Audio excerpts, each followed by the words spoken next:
Assalamu alaikum, everyone. Today's topic will be a very relevant topic.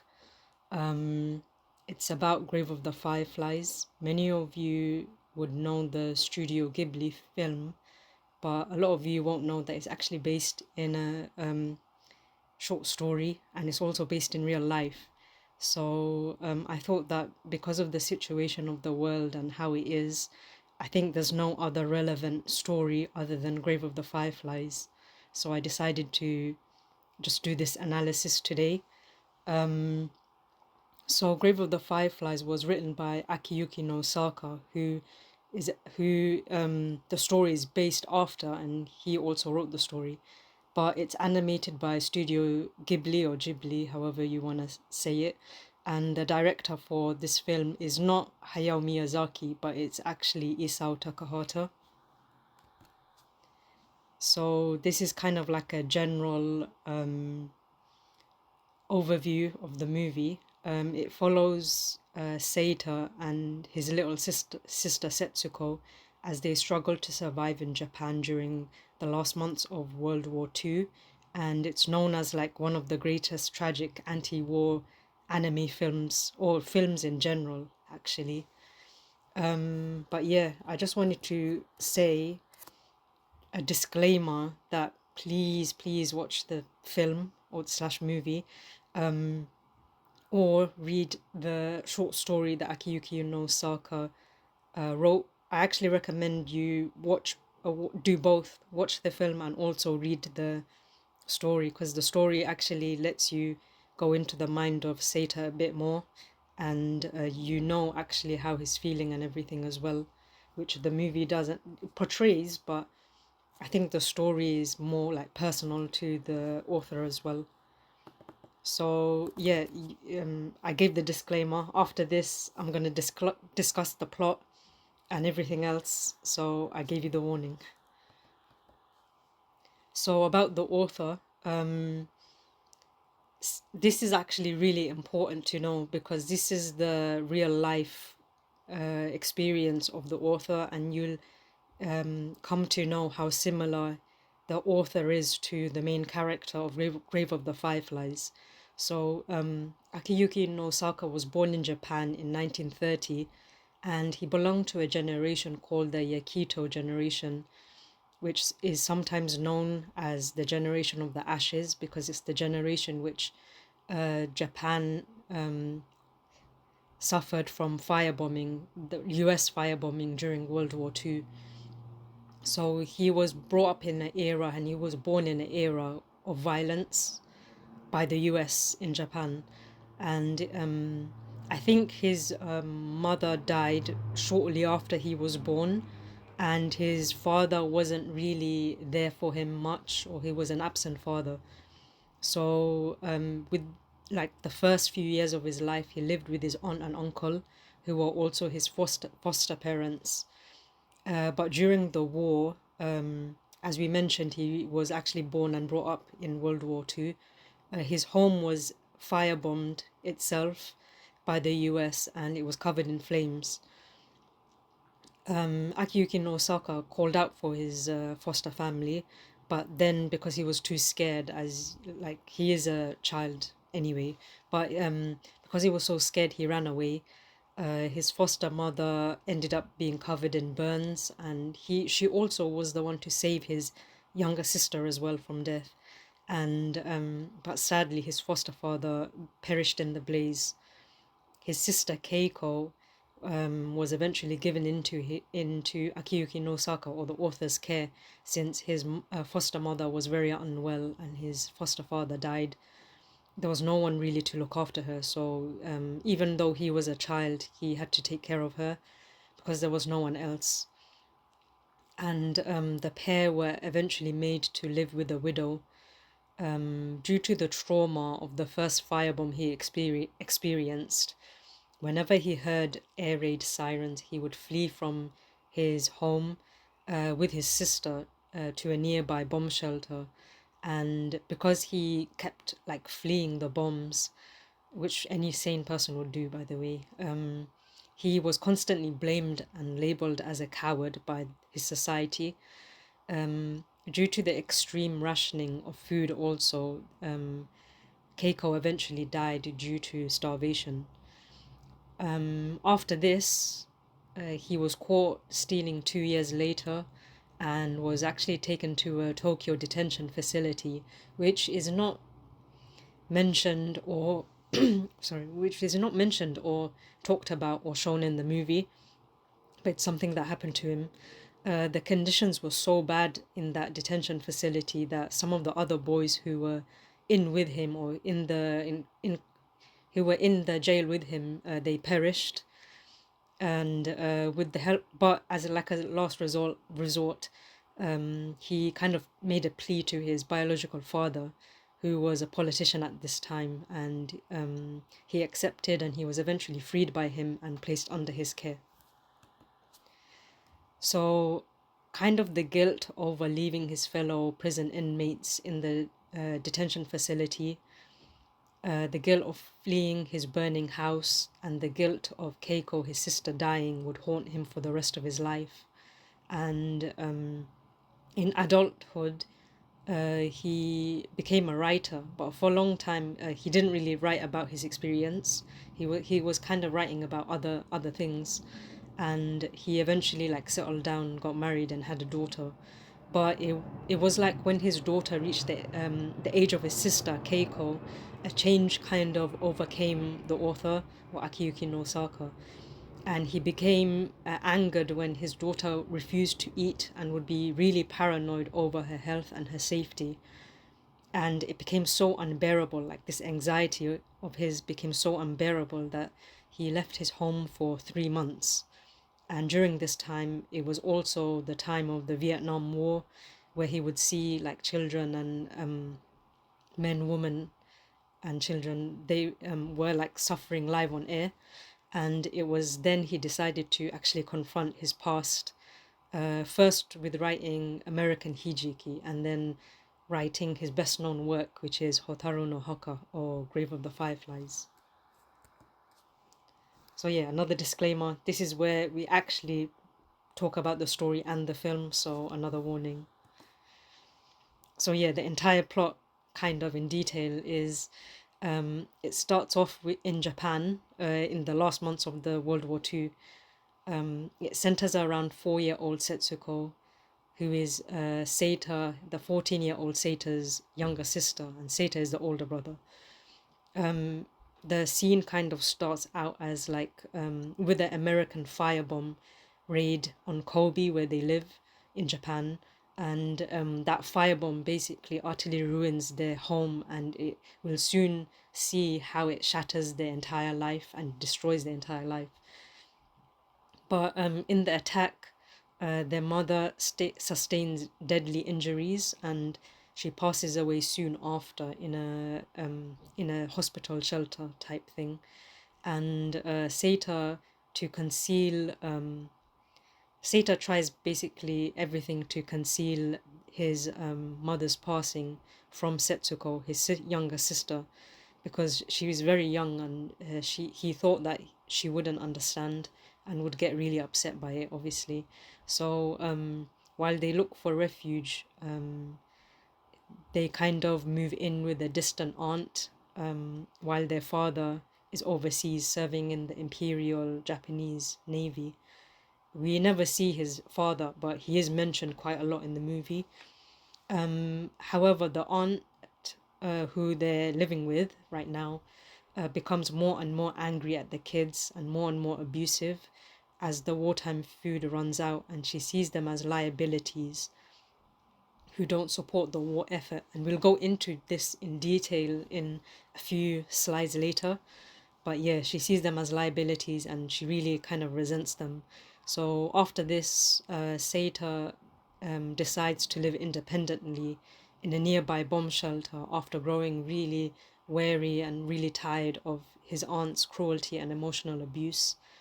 So at first, he kind of finds happiness in this newfound freedom, where he moves in with Setsuko. He takes Setsuko with him to the abandoned bomb shelter. But as life goes on and food rationing becomes more and more harsh, it's kind of we kind of see how it's kind of impossible to live outside the system. Or so we see these later scenes, life in the cave really becomes a frantic struggle for survival. But for a while, kind of when they immediately settle in, they take comfort in releasing these fireflies within the shelter, which is found around the shelter. But the next morning, we see Setsuko, the younger sister, discovers all of them dead, and she buries them. And also, this is where she admits that she's aware that her mother is dead. And after this, it's kind of like a downward hill. Starvation sets in for the both of them. Seta has no choice but to steal from local farmers, and he even robs people's houses during air raids to obtain food. We see in the movie he actually rejoices when the American firebombs Kobe, or like where they live. He actually is really happy when that happens because it gives him the opportunity to go inside people's houses while the people are in bomb raid shelters. He goes into those houses and steals their clothes and food. And yeah, when Setsuko becomes seriously ill, we see that a doctor refuses to treat her and claims that she's simply starving and she simply needs food. But we see that the situation has gone so dire that Seta literally shouts at the doctor, like, "Where am I supposed to get food from? Because there's literally nothing." Seta learns that Japan has unconditionally surrendered, and his father's naval force has been destroyed, and this actually removes every single chance of hope that he had. He was relying on his dad to have like to have a chance of escape, and also like financial hope as well. But all of that shatters. Now they have no money and no parent and no home, and there's no chance of it ever happening. And he returns to the shelter only to discover Setsuko hallucinating and dying. And it's not very long after she actually dies, and we see in the remaining scenes that Seta cremates her remains in a straw casket and puts like her ashes in a candy drop container. I actually have that in real life. I can show it to you, but after doing this, Seta is really deprived of any will to live. He becomes really like depressed because everything he was doing was actually for his sister, and he found so much joy in his sister as well, so that when she died he didn't really have anything else to live for. We see that he dies of starvation in a Kobe train station weeks later, and this is actually where the scene where the movie begins. I think it says like today is the day I died, and we see him in the train station, and that scene kind of cuts back into the past, and we see what happens and how he dies. Right at the ending scene, we see his ghost join with Setsuko's, his sister, in a cloud of glowing butterflies as they watch modern day Japan while being trapped in the past, kind of, and just being ghosts. So it's kind of a bittersweet ending. So, for any of you who think, why should I read the short story? We have the film. This is how good the short story is. So, this is a quote from it. The hunger was already gone. There was no more thirst. His chin lay heavily on his chest. Oh my, he's so dirty. Looks dead to me. Shameful, isn't it? With the American army arriving any minute, such a sight in the station. His ears alone remained alive, distinguishing the various sounds around him. A sudden period of silence. Night. The sound of Geta echoing the building. The clatter of a train passing over his head. The noise of feet suddenly breaking into a run. A child calling for its mother. The low whisper of men directly by his side. The clamor of station employees roughly flinging buckets. Today, What day? What day is it? How long have I been here? His sense reviving, he became aware of his body in the very V shape of his sitting posture, sinking sideways to the floor, looking fixedly at the faint dust of the floor quivering in response to his weak breath, while thinking only, what day is it? What day is it? Seta died. That is crazy, but read the short story. So, as many of you might not know, actually, that Grave of the Fireflies is literally based in on the author's life. We addressed what the author went through during Japan in World War II, and we see that immediately that his life kind of mirrors Grave of the Fireflies. So this is kind of a testament. This is what the author actually said about the movie and also about his story. My sister's death is an exact match with the novel, he said while his book was being turned into a movie. It was 1 week after the end of the war. At the countryside where I was, it was the day the restrictions on lighting were removed. It was evening, and I was picking up my sister's bones. I was coming home in a daze when I saw the village lit up. There was nothing like my surprise then. My sister died in my side of the world, and the light was coming back in the other. So we see kind of a visual image of this in the background, where they both look upon Japan, modern day Japan, in all its lighting. This is kind of something different from real life and the book and the movie. We see that Seta survives the story in real life. Well, Akiyuki no Osaka survives, but Seta, the character in the book, doesn't, and the film, he doesn't. So this is another quote that he said. In 1987, he confessed that, honestly speaking, there was a relief that my sister died and my burden was gone. No one would wake me up in the night with her crying, and I wouldn't have to wander around with a child on my back anymore. I'm very sorry to say this about my sister, but I did have those feelings too. That's why I haven't gone back to my novel, Grave of the Fireflies, to reread it, since I hate that. It must be absolutely true that Seta, the brother, must have thought of his sister as a burden too. He must have thought that he could have escaped better if it weren't for her. And yet, he says, my only support back then was my 2-year-old sister. If I was stealing, I could feel it justified if it was for my sister.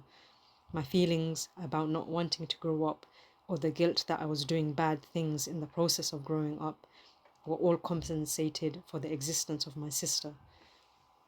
So we see and we read the dichotomy that he had, that he felt his sister was a burden, but at the same time his sister was his will to keep living. So what do we learn from the movie and from the short story and from Akiyuki no Osaka's actual life? We see that children are resources or liabilities in times of war. The aunt character perfectly depicts this. She's seen like exchanging the children's possessions in exchange for lodging with her. So we see that she actually asks to sell their mother's clothing and in exchange for food. At first, the children are reluctant, but at the sight of food or at the thought of food, they kind of agree to it. But then we see later on that she withholds the food from them, so they don't even get their their actual wealth coming from the clothes that they own. She also like decreases, like I mentioned, decreases their food by watering down their soups and denying them rice, and she uses the excuse that her husband and her daughter work and go to school while the siblings do nothing.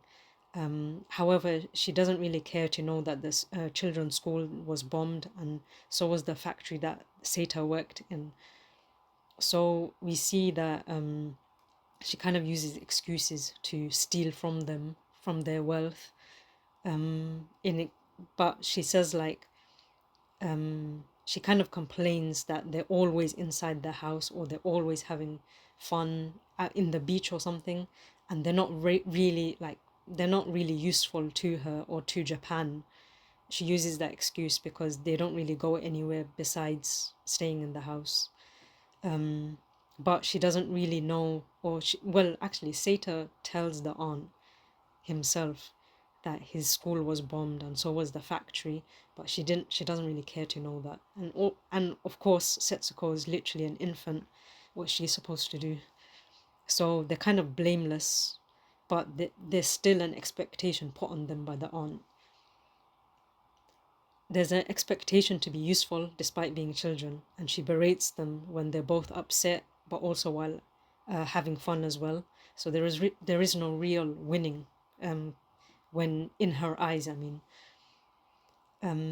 the blame is put on Seta, the brother, the most, and even in our eyes, this kind of reflects badly on ourselves as well, because while watching the movie and by the end, I see a lot of people blame Seta for having to choose to leave the aunt's abuse. So they kind of say that he should have went back to his aunt. They could have survived. I mean, they could, but it really shows our limited understanding and our forgetfulness, or like our non-empathetic nature, because we forget that these are literal children making innocent decisions, and they should never be blamed for the circumstances they found themselves in. At the end of the day, they're young children. They're going to make mistakes, and they can't be held responsible for being forced to make adult decisions. And you have to remember that the war wasn't even a child's fault; it was the fault of the adults. So the war was created by adults, but we see that children are getting blamed. And Akiyuki no Saka actually says something really profound about this as well, but I'll say that later.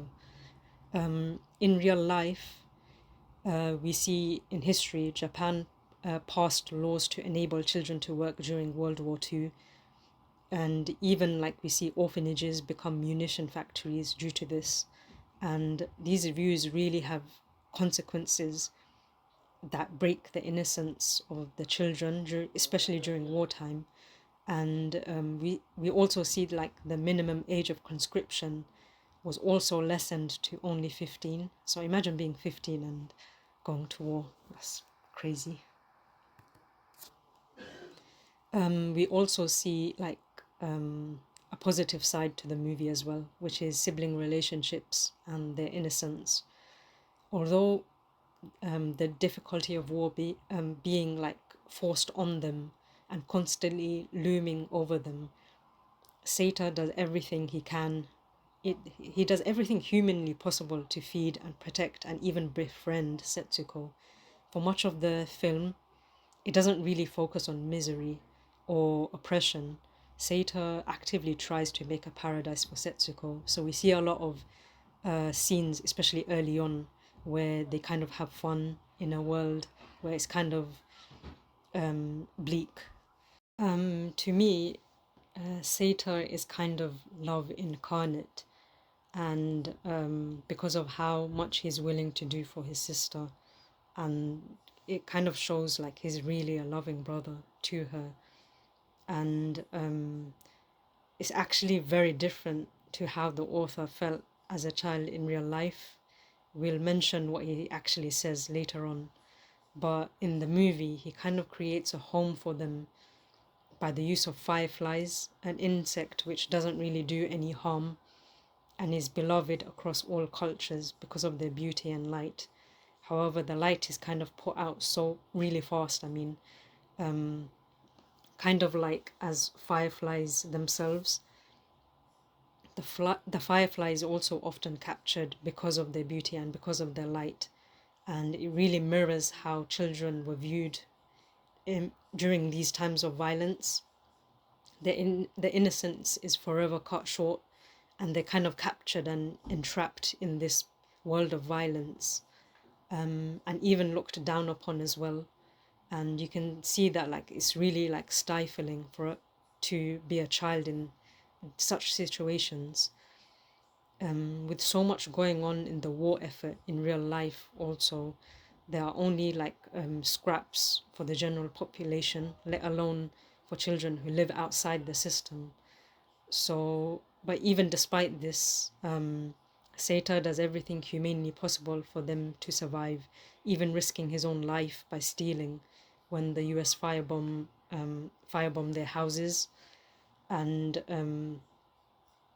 even when eventually he does find good food, he kind of is saddened by the fact that he knows that it's far too late for that.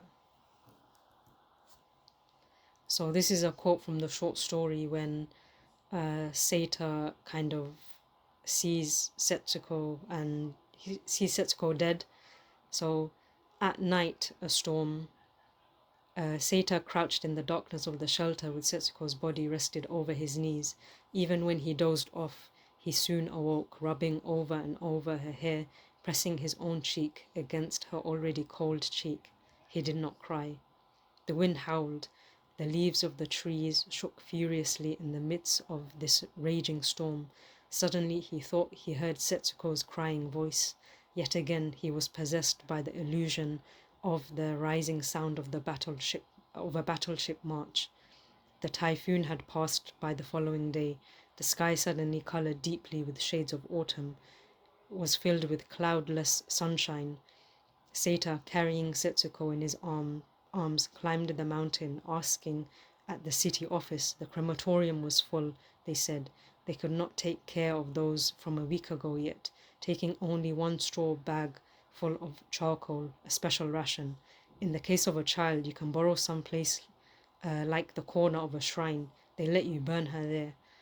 Be sure to take off her clothes if you light the fire with the shells of soybeans. It will burn quite well.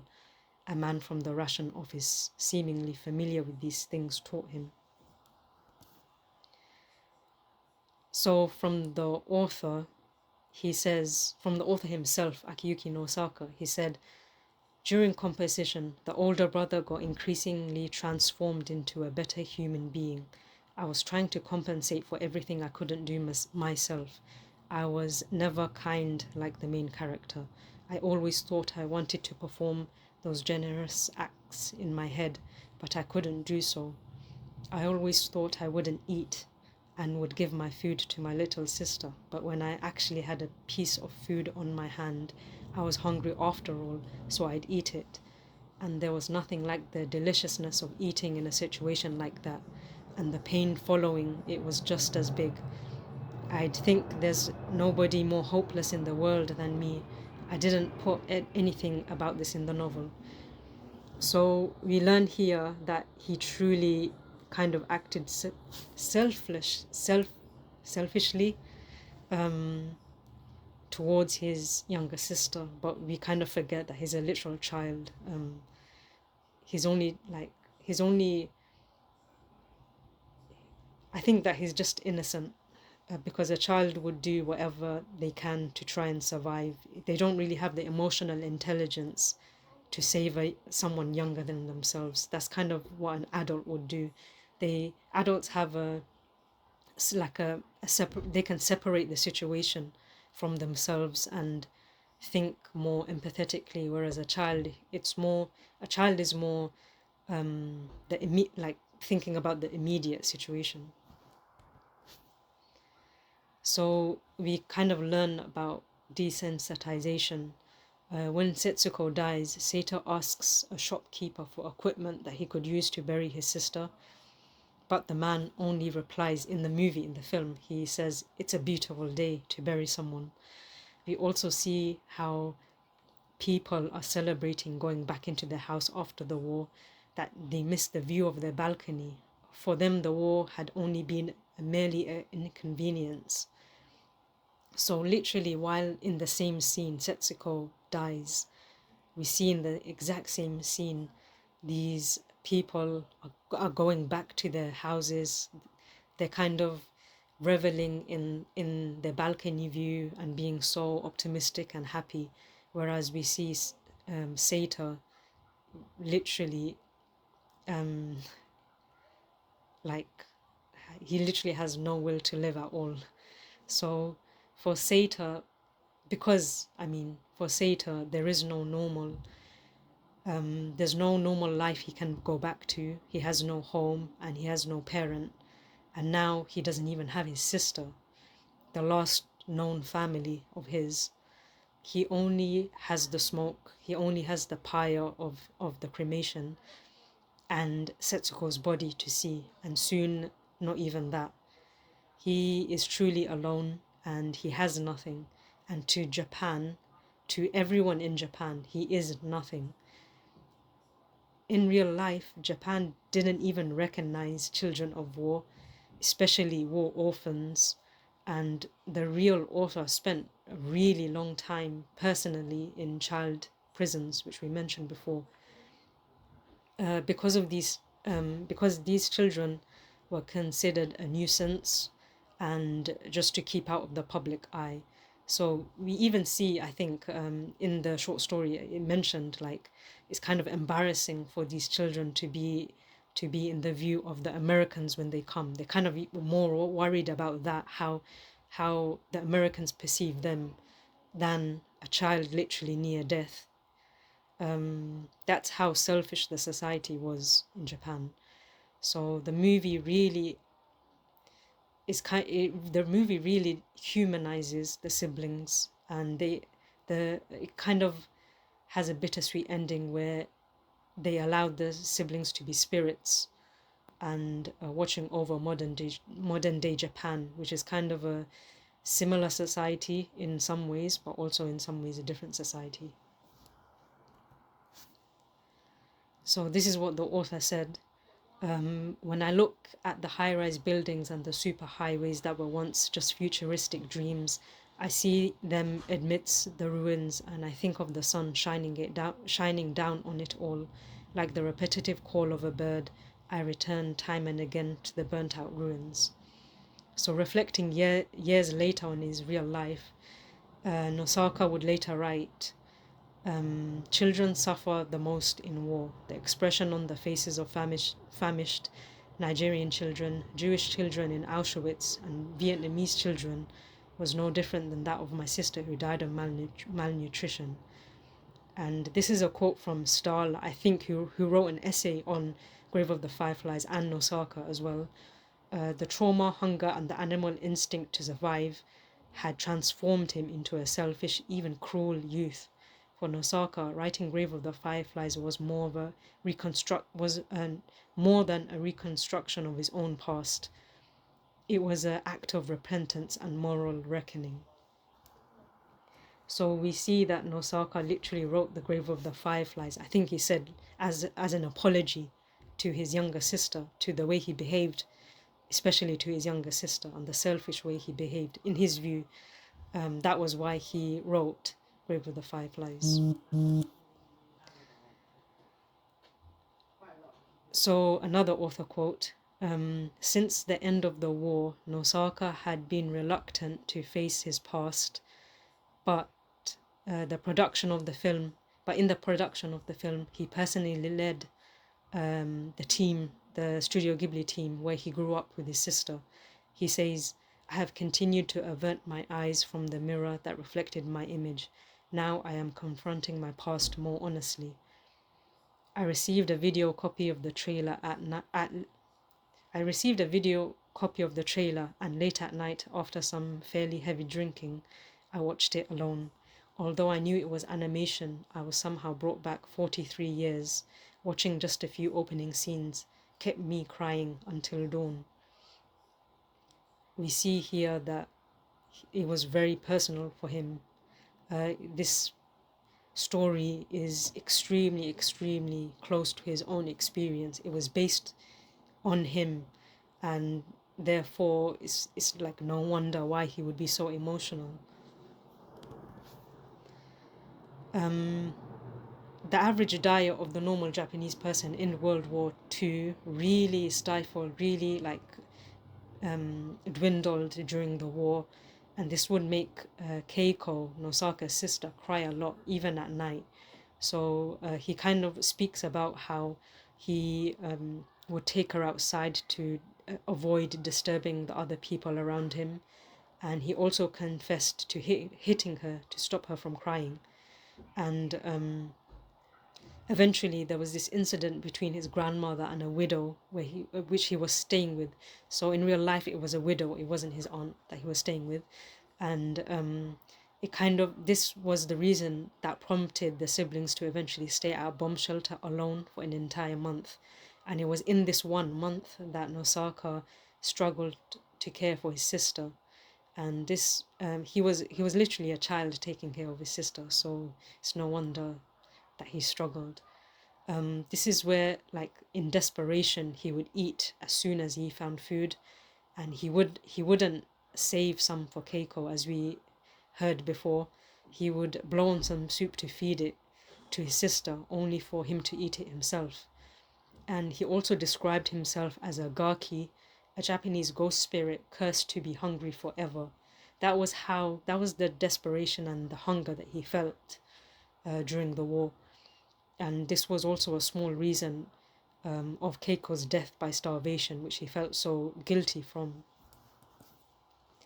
So my own reflection, the film and the story as well, is a harrowing depiction of a society stuck within a cruel and callous community, which is manufactured by a nationalistic regime who view their people no more than numbers, especially children.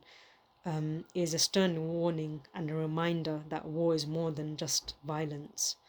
It is an exploitation of those who are most vulnerable, and is a story that is also so personal to Nosaka, and is something that he actually lived himself.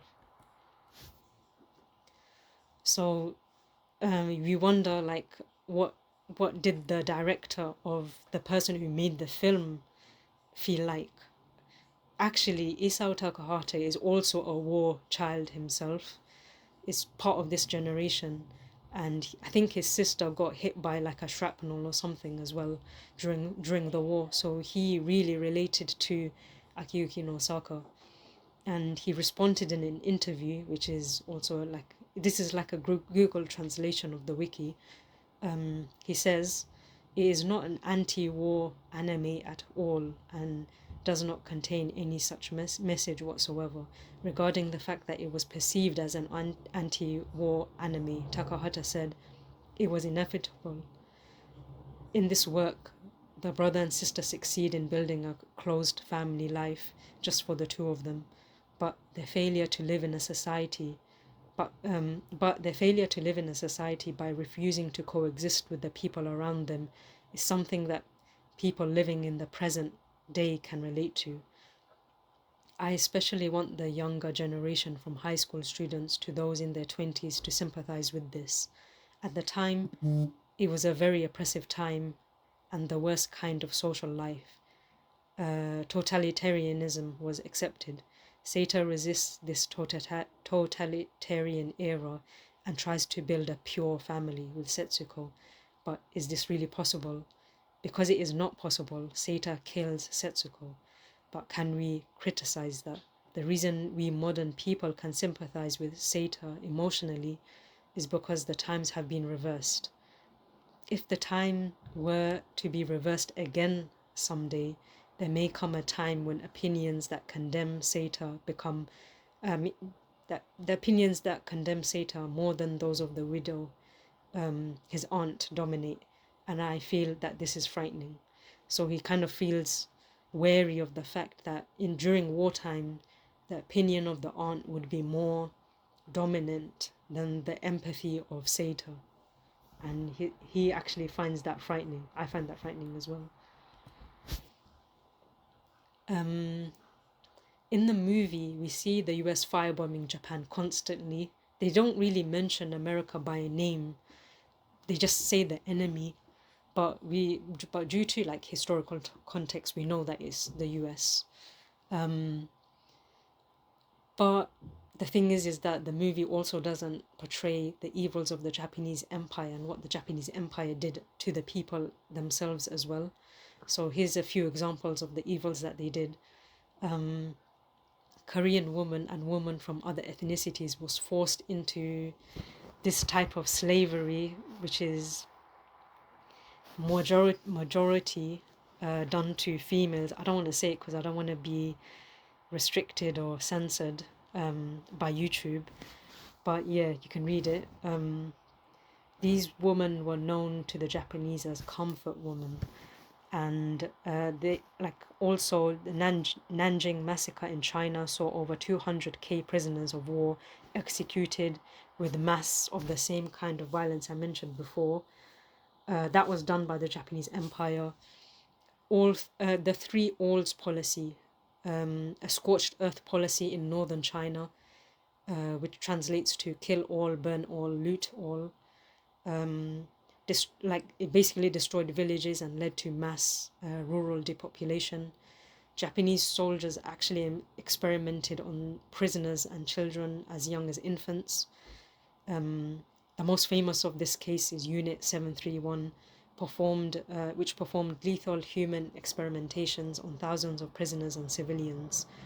This was led by General Shiro Ishii, and the programs were basically testing for biological weapons, chemical agents, and surgical procedures without anesthesia.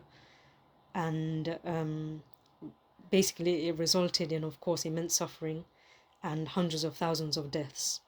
And surprisingly, but not surprisingly, when the US declared victory, they released the same soldiers who did these things under the condition that they hand over the research to the US, and the US actually used the research for their own gain. So whichever side you're on is equally bad. Systemic murder of captured pilots and naval personnel, including explicit Imperial Japanese Navy orders to execute all survivors taken from sunken ships at sea. So we mentioned about Seto's father being a soldier for the Japanese Navy, but we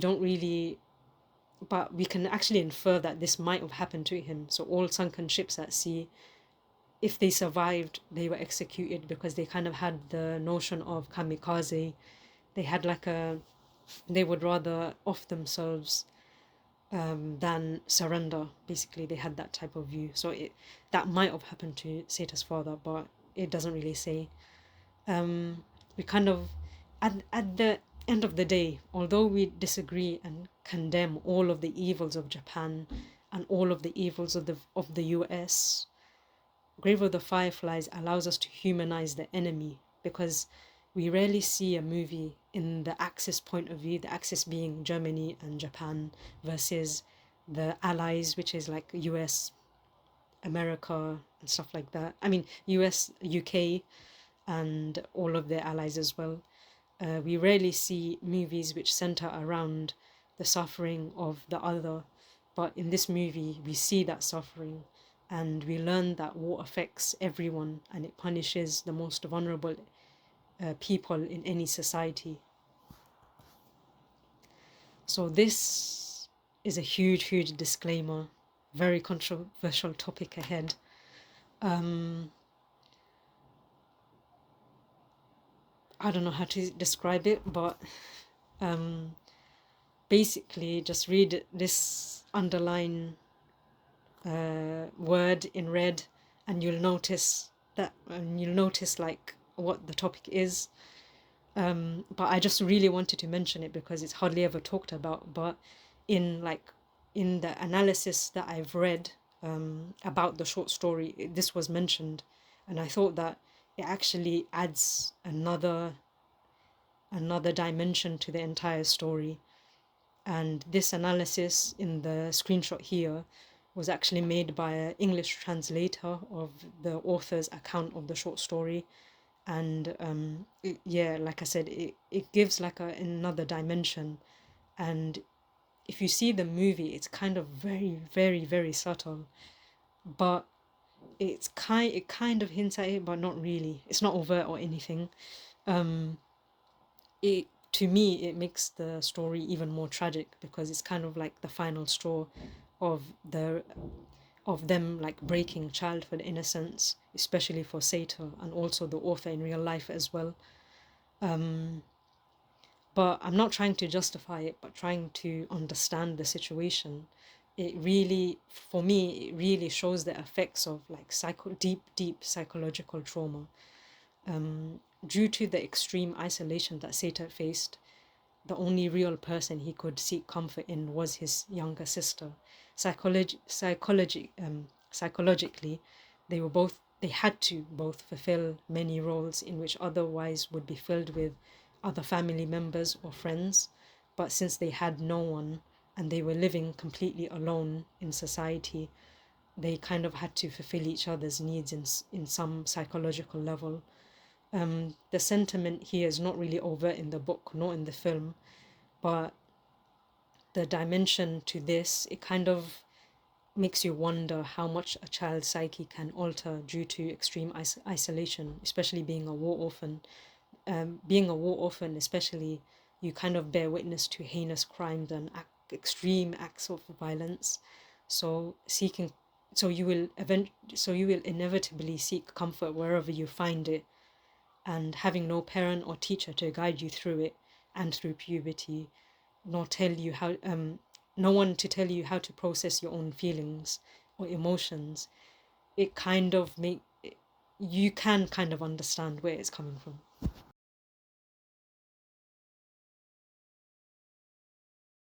My own Islamic reflections, number one is the right of the orphan. Seita and Setsuko are orphans in a society which chokes their entire existence, which looks down on their existence and really doesn't care about their existence. We can parallel their lives to the orphans of Jahiliyyah time, but also to the orphans of today, and which who have little to no rights at all. The aunt character steals their money and treats them as resources to be used instead of being cherished for their innocence and for their youth. This is a major sin in Islam, and it's talked about everywhere in the Quran. I was reading the English translation of the Quran quite a few months back, actually kind of recently as well, and in every chapter there's a mention about an orphan and their treatment, and it's literally just everywhere in the Quran. You can't miss it. That's how important it is to know about the right of the orphan and to treat orphans well. We often forget when we look at orphans that the Prophet, peace be upon him, was an orphan himself. So the way we treat orphans is actually a reflection on how we would treat the Prophet, peace be upon him, as a child if we were to be in that time and if we were to know him. It kind of makes you think that we should be a safety net for all orphans. In the story and the film, we see a complete lack of care for Seita and Setsuko by every single adult in the movie: the aunt, the farmer, the police, the train guards, even the doctor, who didn't even care to know how malnourished they were. And although Seita could have fought forgiveness and go back to his aunt at any time, we blame Seita, but we never blame the aunt. We don't think that, oh, why couldn't the aunt initiate that herself? She literally lived a stone's throw away from Setsuko, despite knowing their condition, despite knowing that they were starving. She didn't do anything. She didn't go up to them or feed them. To her, they were an inconvenience. So, a quote from the Hadith and also from the Quran. The Hadith says, it's a very well-known quote as well. The Prophet, peace and blessings be upon him, said, "Myself and the caretaker of the orphan will be in paradise like this." And he held his two fingers together. So this is how close the orphans are to the Prophet, peace be upon him. Surah Al-Ma'un, chapter 107, verses 1 to 3 of the Quran translates to, "Have you seen the one who denies the final judgment? That is the one who repulses the orphan and does not encourage the feeding of the poor." So both of these conditions fit Seita and Setsuko as well, and also many orphans. Majority of the orphans are poor and hungry, so we actually do a double injustice if you don't take care of them. Actually, now that I remember, stealing from an orphan is actually also in Surah Al-Kahf. There's actually entire half of this, not half, but like I remember the story of what's his name? I forgot. um, it's basically it's a story about Musa alayhi salam, and like a mentor figure that he had, and a mentor figure. It's about Musa alayhi salam and a mentor figure that he had, and one of the stories was about like how the person Khidr, that's his name. Um, is the story where Khidr, I think, like prevented something with an orphan. I forgot, but it was actually the benefit of the orphan, because if he broke, I think if he broke the wall or something, they would find treasure, but that treasure would belong to the orphan, and he was afraid that the people who found the treasure would steal it from him.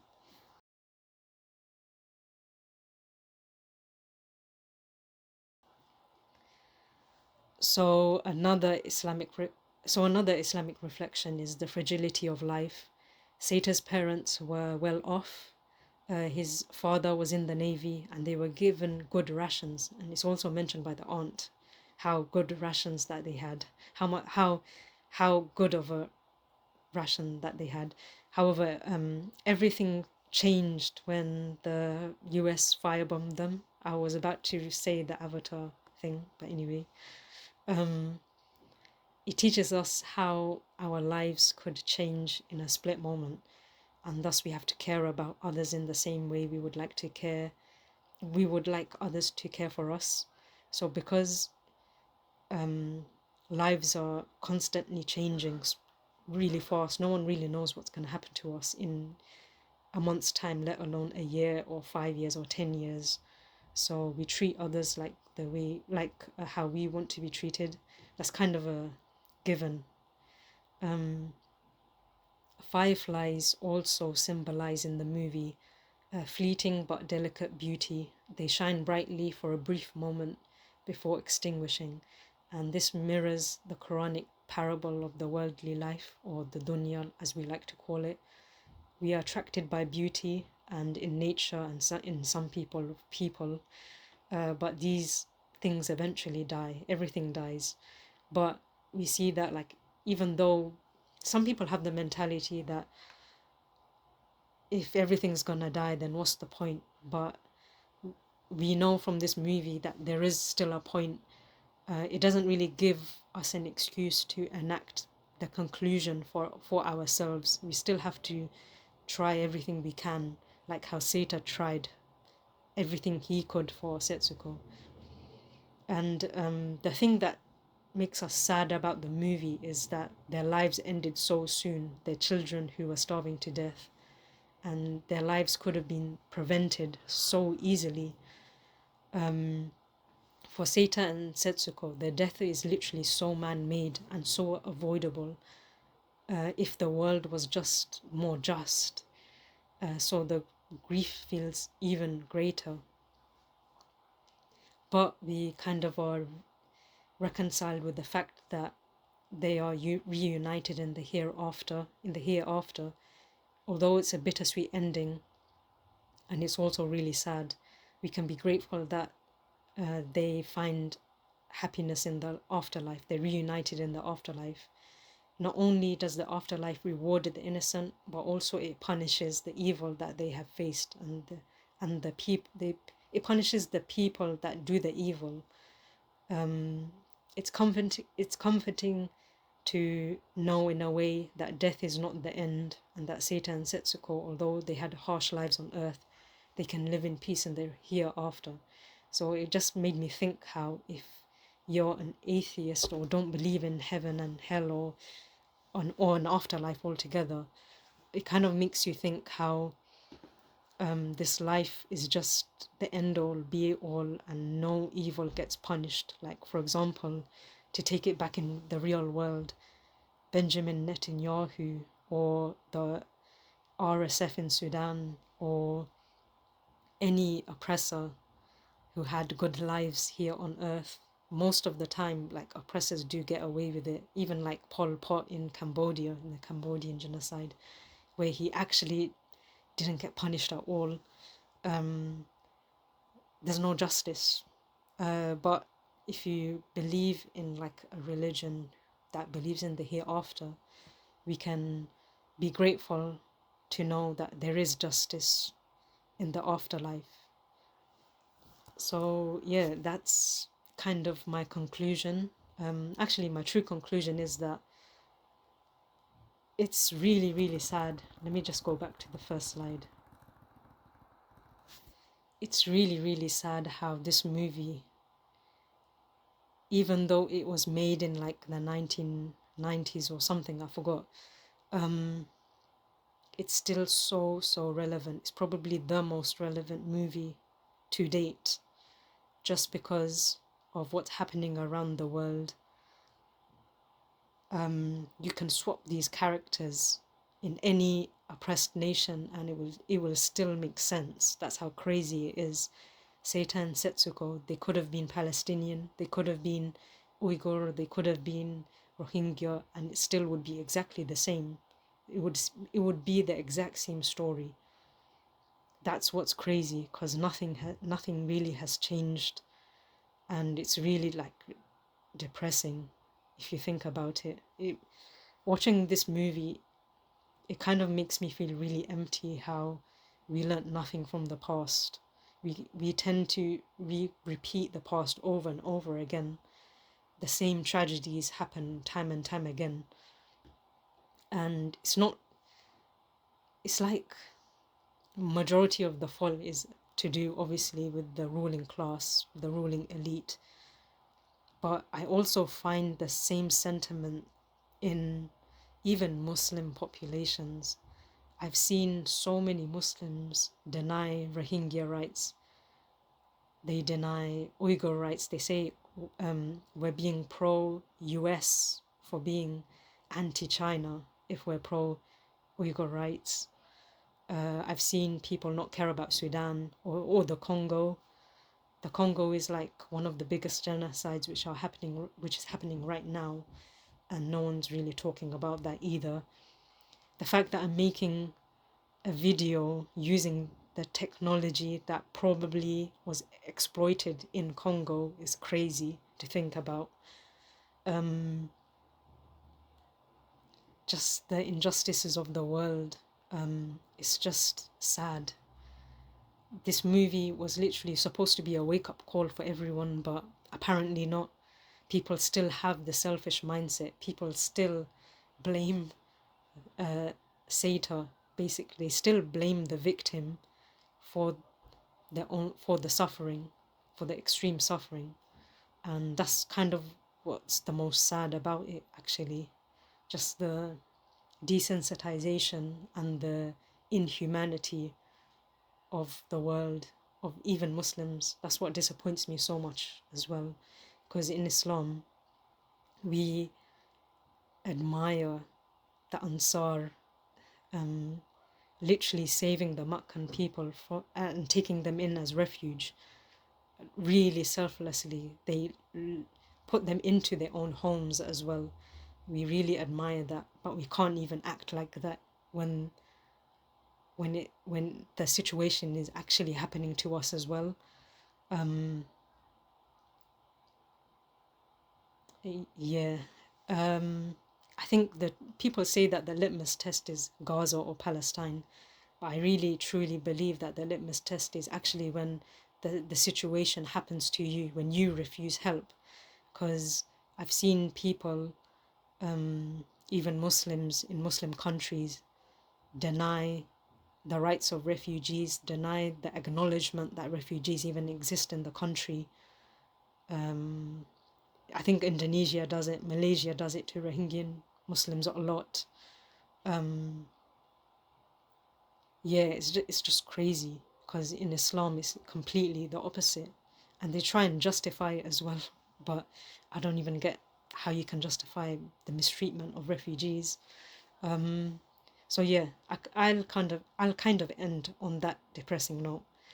So what did you think about this movie or the film? I mean, or the short story? Have you read the short story? You can find it online, I think. It's really, really worth reading, I think. So yeah, I hope you found this video really insightful. It was really insightful, getting to like reading about the actual author as well. And I used a particular video which I will link in my bio, or like the description of the video, where I got the information from it as well. And that was really, that video is honestly so amazing for this topic as well. So I'll link that in the description. The next video I'm gonna be doing is for my website. Actually, I wrote like a short story based on this exact writing on based on the short story about, specifically about Palestine, about Gaza. I think I wrote it in the height of the genocide, actually, during the Flower Massacre. So many of you will remember what happened in the Flower Massacre as well, where Palestinians sought like aid, and Israelis basically just mowed them down with guns. And it was kind of, that story is about that, and it's actually based on this story as well. So I'll read some of it out after, and I'll also show you the tin that I have, which is actually found in this movie as well. But yeah, after that, after the website, I mean, I forgot to mention about the website. My website is basically all my short stories, but it also has like a lore as well inside the website, which I'll explain in the video, which is kind of cool actually. After my website video, I'm gonna be doing a video on another Studio Ghibli movie called Tales of Earthsea, one of my favorite Studio Ghibli movies, along with this one. Ironically, that one is also not by Hayao Miyazaki, it's by his son, Goro Miyazaki. That one is also based on a novel as well, but it has some controversy, but I'll be covering that in the video. So yeah, hope you found this insightful. Be sure to let me know your thoughts, your opinions on this movie and short story. So yeah, salam. So like I said, this is my short story. I'm gonna read it, like an extract, maybe like 3 paragraphs from it. And basically the story is very inspired, you'll notice after I read it, by the short story of Grave of the Fireflies.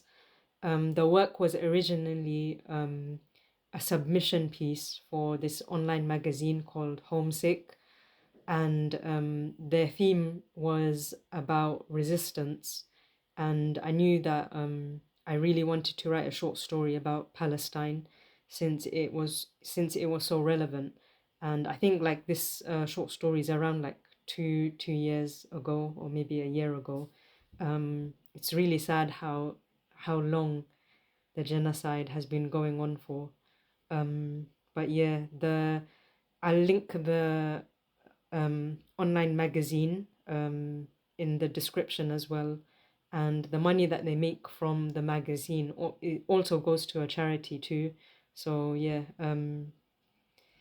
basically this story is about like a family in Gaza, and they're basically just trying to live day to day, and until an event occurs. And many of you know, like I said, about the Flower Massacre, and how they were like, it was advertised for them by the Israeli army that there was going to be aid inside manufactured starvation process by the government. And what ended up happening was that the people who kind of got out the flour, or like the food or the aid for them, ended up killing the people who were running for aid. So they were mowed down by the Israeli army, using the tanks and stuff like that. And it's kind of like a very sad event that went on, and it's really insidious as well. But yeah, like for the Palestinian people to endure such hardship all the time, like constantly for years and years, that's kind of like an ideal example of, I mean, not an ideal, but that's like the pinnacle example of resistance to me. Um, but yeah, that's what the story is based around. So I'm gonna be reading, like I said, like around 3 paragraphs. It's just an extract, and you can read the story for yourself. Um, Either in the online magazine, but I'll also be publishing. Well, this is actually published in my website, and I'm going to be discussing my website in a separate video as well. So be sure to stay tuned for that. And it's quite cool because, like I said before, there's a law and everything. So I'll explain more once I do the video. But yeah, so this is the story, or like a little bit of it. It was nighttime now, and Talha's ears alone were alive. He listened to the men in white uniforms scramble against the signpost, but also to the whizzing sound of airplanes which flew above his head and rodents scurrying beneath his feet. The wind screamed against him, echoing the calls of a lost child searching for its mother. The sound deafened him, haunting him in the darkness, trapping him in the nightmare of his misery, of his thoughts, his despair. Today, what day is it? He thought to himself over and over. His eyes remained closed, and suddenly these thoughts ran into his ears like sirens calling out to ships set adrift on an everlasting, never-ending, ever-deadly sea. What day is it? What day is it? A hand gripped his shoulder as Talha was hauled out of the shadow and into the moonlit sky, though for Talha the light was a greyish blur, for his eyes remained shut. A man carried him over to a white pillar, reciting the verses from the holy book. The soft prayers of the old man finally eased his mind. So yeah, this is like a short extract. The full story is in the magazine, like I said, and it also will be in my website, which I'll be sharing too in a couple of days, hopefully, or a couple of weeks. Um, I just wanted to say also that this story here is literally the reason why I've started writing short stories like more often. And I think I wrote around like 4 to 5 short stories now, and they're all on my website. But it just goes to show how like me reading the short story of Grave of the Fireflies had so much of an impact on me that I literally took so much from it, and from like writing this short story myself, it made me really motivated to write other short stories. And I just really enjoy writing short stories now because of it. And yeah, like normally I would write, or I'm still writing like long novels, long fantasy novels, but short stories kind of allow me to take a break from that and discuss other things, even like real world things. Because normally I tend to write fantasy, but sometimes I do enjoy just writing about real life, and more like of a philosophy based story as well. So yeah, let me know what you think. Um, I'll link the magazine which the story is found below as well. And yeah, hope you have a good one. Salam.